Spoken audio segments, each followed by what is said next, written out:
السلام علیکم ورحمۃ اللہ وبرکاتہ۔ 5 منٹ کا سبق احادیث کے ذریعے۔ حضور اکرم صلی اللہ علیہ وسلم کا طائف کا سفر کا قصہ۔ نبوت مل جانے کے بعد 9 برس تک نبی کریم صلی اللہ علیہ وسلم مکہ مکرمہ میں تبلیغ فرماتے رہے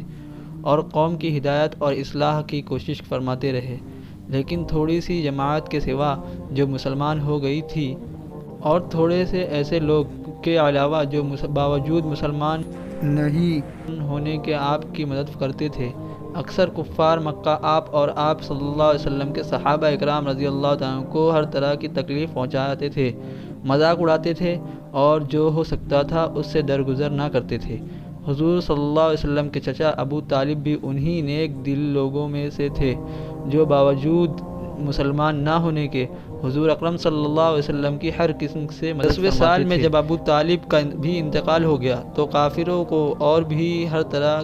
کھیل مہارت اسلام سے روکنے اور مسلمانوں کو تکلیف پہنچانے کا موقع ملا۔ اقدس صلی اللہ علیہ وسلم اس خیال سے طائف تشریف لے گئے، وہاں قبیلہ ثقیف کے بڑی جماعت ہے، اگر وہ قبیلہ مسلمان ہو جائے تو مسلمان کو ان تکلیفوں سے نجات ملنے اور دین کے پھیلنے کی بنیاد پڑ جائے۔ وہاں پہنچ کر قبیلے کے 3 سرداروں سے جو بڑے درجے کے سمجھے جاتے تھے گفتگو فرمائی اور اللہ کے دین کی طرف بلایا اور اللہ کے رسول کی یعنی اپنی مدد کی طرف متوجہ کیا،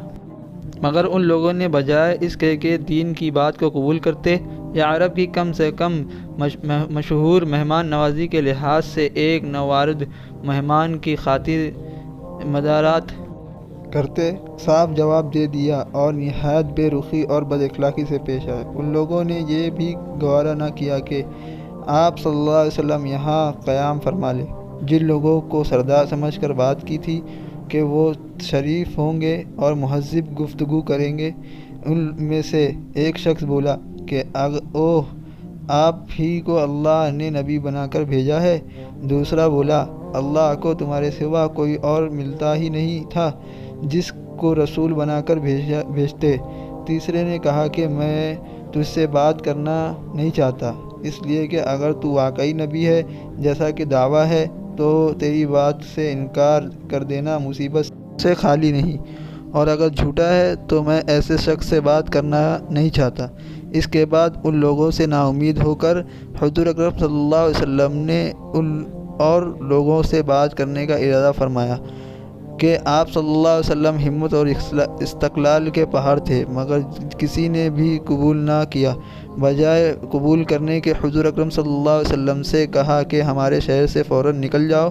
اور جہاں تمہاری چاہت کی جگہ ہو وہاں چلے جاؤ۔ حضور اکرم صلی اللہ علیہ وسلم جب ان سے بالکل مایوس ہو کر واپس ہونے لگے تو ان لوگوں نے شہر کے لڑکوں کو پیچھے لگا دیا اور آپ صلی اللہ علیہ وسلم کا مذاق اڑائے، تالیاں پیٹی، پتھر مارے، حتیٰ کہ آپ کے دونوں جوتے خون سے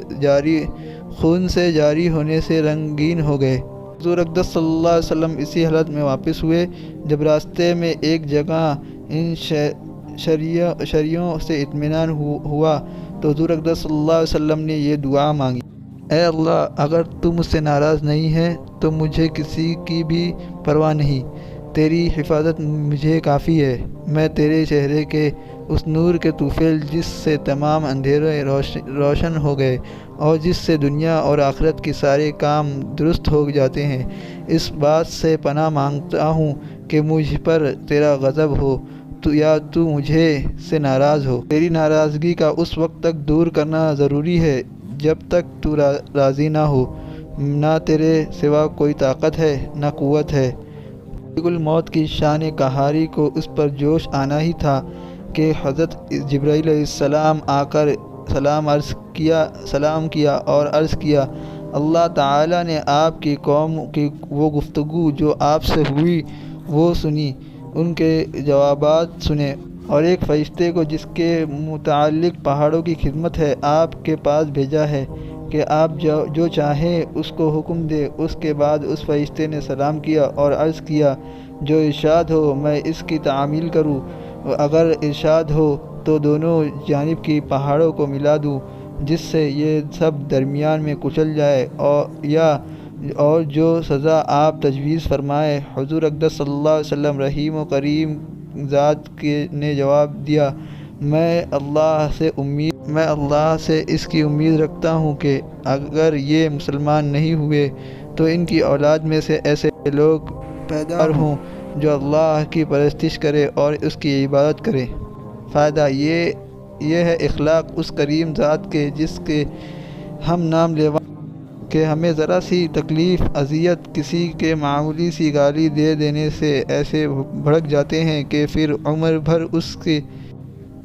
اس کا بدلہ نہیں اترتا، ظلم پر ظلم اس پر کرتے رہتے ہیں اور دعویٰ کرتے ہیں اپنے محمدی ہونے کا، نبی کے پیرو بننے کا۔ نبی کریم صلی اللہ علیہ وسلم اتنی سخت تکلیف اور مشقت اٹھانے کے باوجود نہ بددعا فرماتے ہیں نہ کوئی بدلہ لیتے ہیں۔ آج کا یہ سبق یہیں پر ختم ہوتا ہے اور اللہ تعالی ہمیں اس سبق سے کچھ سیکھ کر عمل کرنے کی توفیق عطا فرمائے۔ آمین۔ وآخر الدعوانا الحمدللہ رب العالمین۔